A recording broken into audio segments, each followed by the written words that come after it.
Assalamualaikum warahmatullahi wabarakatuh. Perkenalkan, nama saya Vela Alisa Diani Mareta dari Prodi RMIK nomor absen 6.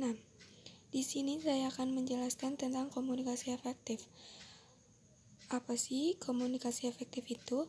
Komunikasi efektif adalah pertukaran informasi, ide, perasaan yang menghasilkan perubahan sikap sehingga terjalin sebuah hubungan baik antara pemberi pesan dan penerima pesan. Pengirim yaitu orang yang memulai proses komunikasi dengan mengirimkan pesan. Receiver adalah yang tidak ditunjukkan kepada siapa pesan tersebut akan disampaikan. Isi dari komunikasi yang efektif: yang pertama, karakteristik; kedua, keterampilan; ketiga, makna; keempat, hambatan. Apa saja sih karakteristik dari komunikasi efektif itu? Karakteristik komunikasi efektif. Yang pertama, pesan yang jelas. Pesan yang ingin disampaikan pengirim harus sederhana, mudah dijangkau, dan disusun secara sistematis untuk mempertahankan kebermaknaannya. Kedua, pesan yang benar. Informasi yang dikomunikasikan tidak boleh samar atau salah dalam arti apapun. Itu harus bebas dari kesalahan dan kesalahan tata bahasa. Yang ketiga, pesan lengkap. Komunikasi adalah dasar pengambilan keputusan. Jika informasinya tidak lengkap, dapat menyebabkan keputusan yang salah. Yang kelima, pesan tepat. Pesan yang dikirim harus singkat dan ringkas untuk memfasilitasi interpretasi langsung dan mengambil langkah yang diinginkan. Keenam, keandalan. Pengirim harus yakin dari ujungnya bahwa apapun yang dia sampaikan benar menurut pengetahuannya. Bahkan penerima harus memiliki kepercayaan pada pengirimnya dan dapat mengandalkan pesan yang dikirim. Yang berikutnya, pertimbangan penerima. Media komunikasi dan pengaturan fisik lainnya harus direncanakan dengan memperhatikan sikap, bahasa, pengetahuan, tingkat pendidikan, dan posisi penerima. Selanjutnya, senders courtesy. Pesan yang disusun harus mencerminkan kesopanan, kerendahan hati, dan rasa hormat pengirim terhadap penerima. Kemampuan komunikasi efektif. Menyampaikan pesan secara efektif adalah seni serta keterampilan yang dikembangkan setelah latihan dan pengalaman berkelanjutan. Serangkaian keterampilan yang telah ditentukan sebelumnya yang diperlukan untuk proses komunikasi yang berpengaruh adalah sebagai berikut. Ketaatan. Seseorang harus memiliki pengamatan yang tajam untuk mendapatkan lebih banyak dan informasi. Kejelasan dan singkat. Pesan harus disusun dengan kata-kata sederhana dan harus jelas dan tepat untuk menciptakan dampak yang diinginkan pada penerima. Mendengarkan dan memahami. Keterampilan paling penting dalam diri seseorang adalah dia harus menjadi pendengar yang baik, waspada dan sabar. Ia harus mampu memahami dan mengawasi pesan dengan baik. Kecerdasan emosional. Seseorang harus sadar secara emosional dan mampu mempengaruhi orang lain dari dalam. Self-efficacy. Selain itu, dia harus memiliki keyakinan pada dirinya sendiri dan kemampuannya untuk mencapai tujuan komunikasi. Percayakan diri. Menjadikan salah satu keterampilan komunikasi yang penting kepercayaan diri dari pesan yang disampaikan. Hormat. Menyampaikan pesan dengan sopan dan menghormati nilai, kepercayaan, pendapat, dan ide penerima adalah inti dari komunikasi yang efektif. Komunikasi nonverbal.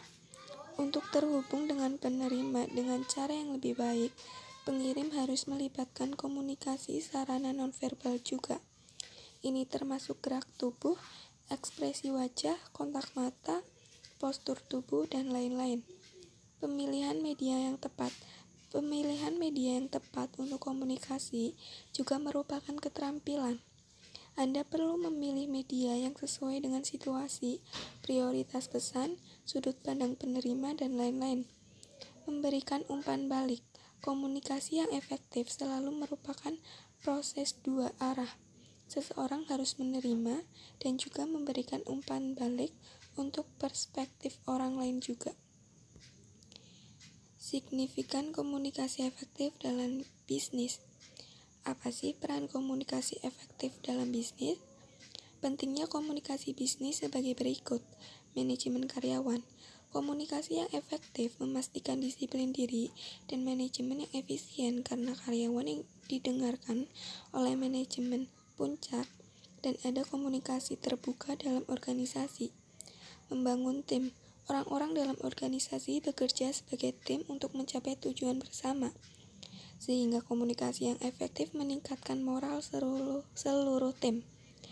Pertumbuhan organisasi. Ini memastikan pengambilan keputusan yang lebih baik, mengintensifkan hubungan masyarakat dan meningkatkan kemampuan pemecahan masalah. Semua ini mengarah pada pertumbuhan dan perkembangan perusahaan. Bangun yang kuat. Interaksi seringkali hubungan banyak hal. Mereka secara positif memotivasi karyawan untuk bekerja lebih baik dan memelihara hubungan jangka panjang dengan orang lain dalam organisasi. Pastikan transparansi dan kembangkan kepercayaan. Komunikasi yang efektif dianggap sebagai dasar untuk membangun kepercayaan dan memastikan berbagi informasi yang lengkap. Memfasilitasi kreativitas dan inovasi. Ini menciptakan lingkungan di mana karyawan bebas untuk berbagi ide dengan mengeksplorasi sisi kreatif dan inovatif mereka. Mengurangi kesalahpahaman. Komunikasi yang efektif menghilangkan kemungkinan kebingungan dan menyampaikan pesan secara jelas dan tepat. Pertumbuhan organisasi. Dengan menjaga hubungan baik antara karyawan dan manajemen, meningkatkan fungsi dan mengarah pada tujuan perusahaan. Hambatan komunikasi efektif. Hambatan yang melibatkan kata, yaitu bahasa. Ini adalah media komunikasi. Jika pengirim menggunakan istilah teknis secara berlebihan, penerima akan kesulitan memahami pesan dengan jelas. Ambiguitas dan penggunaan abstraksi yang berlebihan. Meskipun pesan disajikan dalam konteks yang tidak realistis atau tidak jelas yang melibatkan banyak pengertian, penerima tidak akan dapat terhubung dengan gagasan yang benar. Pesan tidak terorganisir. Ketika kata-kata tidak diatur secara sistematis untuk membuat pesan yang kuat, itu kehilangan efisiensi dan maknanya.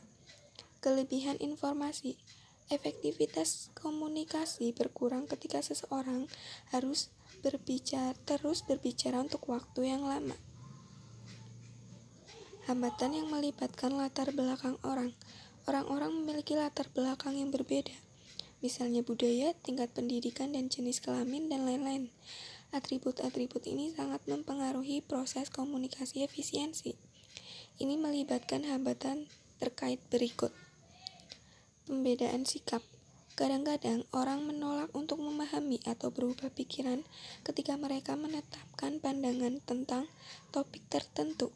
Sikap mereka menahan tujuan komunikasi. Perbedaan demografis, perbedaan usia, generasi, jenis kelamin, status, tradisi, dan lain-lain. Kurangnya pengalaman atau perspektif umum. Pengalaman seseorang mengembangkan perspektif mereka dalam melihat sesuatu dengan cara tertentu. Perspektif ini bervariasi dari orang ke orang. Melompat ke kesimpulan. Beberapa orang sabar dalam mendengarkan orang lain dan sering kurang dari komunikasi, sehingga kesimpulan motif pesan. Hambatan fisika. Hambatan ini dapat dialami secara langsung, tetapi menantang untuk diatasi. Ini termasuk jarak fisik. Ketika orang berkomunikasi dalam jarak jauh, mereka kehilangan aspek komunikasi nonverbal, karena gerakan dan ekspresi penerima tidak dapat melihat. Kebisingan. Lingkungan atau sistem komunikasi terkadang melibatkan hal-hal yang tidak diinginkan, mengganggu proses komunikasi sehingga tidak efisien. Hambatan fisiologi.